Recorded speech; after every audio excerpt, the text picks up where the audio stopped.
Hay noticias a toda hora en RCN Mundo. Mucha atención, que ya fue radicada ante la Secretaría de la Cámara de Representantes la nueva reforma tributaria de Gustavo Petro, que entre otros aspectos incluye reducción a las deducciones tributarias de personas naturales y también jurídicas, impuesto al patrimonio por encima de los 3.000 millones de pesos, va el impuesto a las bebidas azucaradas tal como lo anunciaron hace varias semanas, y es una reforma con la que espera recaudar 25.9 billones de pesos, lejos de los 50 billones de los que se había hablado inicialmente. A propósito de reformas, hoy también ha sido radicada la reforma electoral por parte del ministro del Interior, Alfonso Prada, y a propósito, el presidente esta mañana se reunió con Gabriel Boric de Chile, con quien conversó del papel de ese país en la eventual retoma de conversaciones de paz con el ELN. Una jornada muy movida, sí, Carlos, señor, en la Casa Nariño, cuando se completan ya las primeras 21 horas del nuevo mandatario y la expectativa por conocer el nombre de la o el ministro o ministra de Ciencias, que es la única cartera que resta por designarse. Carlos, muy buenas tardes. Buenas tardes, Alejandro. Buenas tardes a todos los oyentes. Alejandro, usted lo indica, es un día bastante movido porque es un día de reuniones con diferentes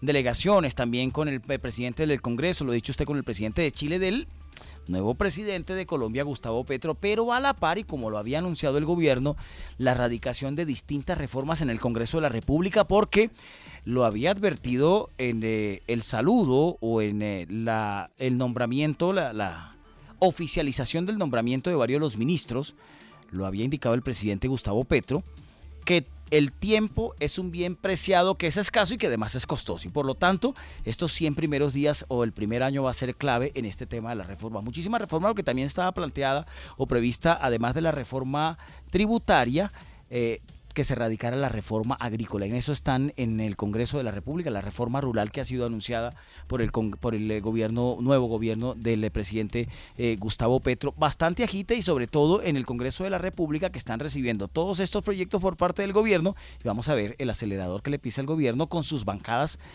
independientes, con sus bancadas de gobierno y con la oposición. Y horas después de que alias Otoniel anunciara un cese al fuego, le pidieron cese al fuego a los militantes del Clan del Golfo, estos hombres armados, hoy ha dirigido una carta desde Estados Unidos a nombre, o se lo envía al presidente Gustavo Petro. Daniel Henao, muy buenas tardes. Alejandro, un saludo para todos los oyentes. Es una carta que alias Otoniel dirige al presidente Gustavo Petro, al alto comisionado para la paz Danilo Rueda y el canciller Álvaro Leiva, en la que expresa en su condición de preso en los Estados Unidos y de líder del Clan del Golfo su compromiso de contribuir con la verdad y de construir esa paz total que requiere Colombia. Él escribe que ofrece su humilde apoyo para contribuir a detener la violencia en las regiones más golpeadas en el país y demanda, según dice esta carta, el perdón de la sociedad colombiana por la desgracia y el dolor infringidos a cientos de víctimas en el conflicto armado. Repite en esta carta, que es de 2 páginas y firmada a mano y de hecho con huella también de alias Otoniel, ese término de paz total, replicando que el Clan del Golfo ha intentado desde hace años ser escuchado por el gobierno colombiano para negociar un proceso de acogimiento a la justicia para desactivar la violencia.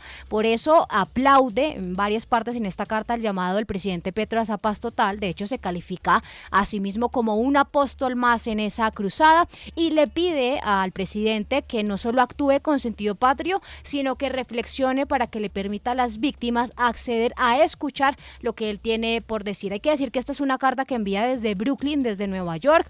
Hoy se conoce por parte de la prensa, pero tiene fecha del 4 de agosto. Y en noticias deportivas, balance muy positivo para Colombia en el Campeonato de Atletismo Sub-29. Carolina Castellanos, muy buenas tardes. ¿Qué tal, Alejandro? ¿Cómo está? Muy buenas tardes para usted, para Carlos, Daniela y todos nuestros oyentes. Pues les cuento que ya se terminó ese Mundial Sub-20 de atletismo. Un balance positivo para Colombia, teniendo en cuenta que se ganaron medallas además en disciplinas y en modalidades en las que no se tenía, digamos, muy presupuestado ello.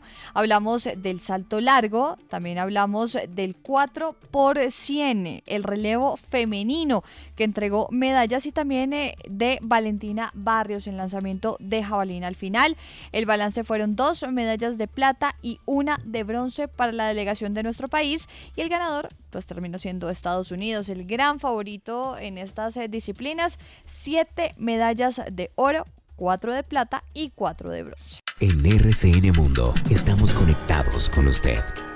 RCN Radio y rcnradio.com.